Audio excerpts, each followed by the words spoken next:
ঘুমিয়ে ঘুমিয়ে সফলতা আসে না, জোর করে নিয়ে আসতে হয়। সচিন টেন্ডুলকার জীবনে যতবার আউট হয়েছেন আপনি হয়তো ততবার ক্রিকেট খেলাও খেলেননি, কিন্তু দিন শেষে আজ সচিনকে ক্রিকেট নক্ষত্র হিসেবেই জানে।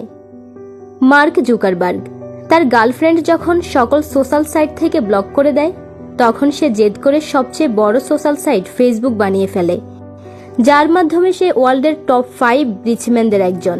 আর আপনি হলে কি করতেন? শেভ করা ছেড়ে দিয়ে সিগারেট টানতেন আর বলতেন, বেঁচে থেকে লাভ কি বল, তোকে ছাড়া আর। টমাস আলভা এডিসন একটি বৈদ্যুতিক বাতি আবিষ্কার করতে গিয়ে যতবার ব্যর্থ হয়েছেন, এই পৃথিবীর ইতিহাসে কেউ তত বছর বাঁচেওনি। 999 বার ব্যর্থ হয়েছেন তিনি। আর আপনি সফল হওয়ার আগে প্রশ্ন করুন নিজেকে, কতবার চেষ্টাটা করতে পারবেন।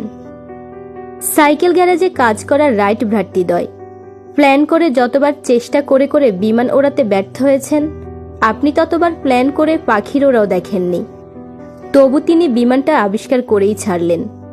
সৃষ্টিকর্তাকে একবার জানান দেন, সাকসেস আসার আগ পর্যন্ত আপনি থামবেন না, হেরে গেলেও না, বারবার ব্যর্থ হলেও না। ছোটবেলায় যেভাবে হাঁটতে না পারলে আবার চেষ্টা করতেন, পড়ে গিয়ে ব্যথা পেয়ে কান্না করতে করতে আবার দেয়াল ধরে হাঁটতে চাইতেন, এখন সময় এসেছে আবার দাঁতে দাঁত চেপে নাছোড়বান্দার মতো লেগে থাকার। যে যাই বলুক, যে যা করুক, আপনি শুধু লেগে থাকুন, বাকিটা সিস্টেমেটিক্যালি স্রষ্টা আপনাকে দিয়ে দেবেন।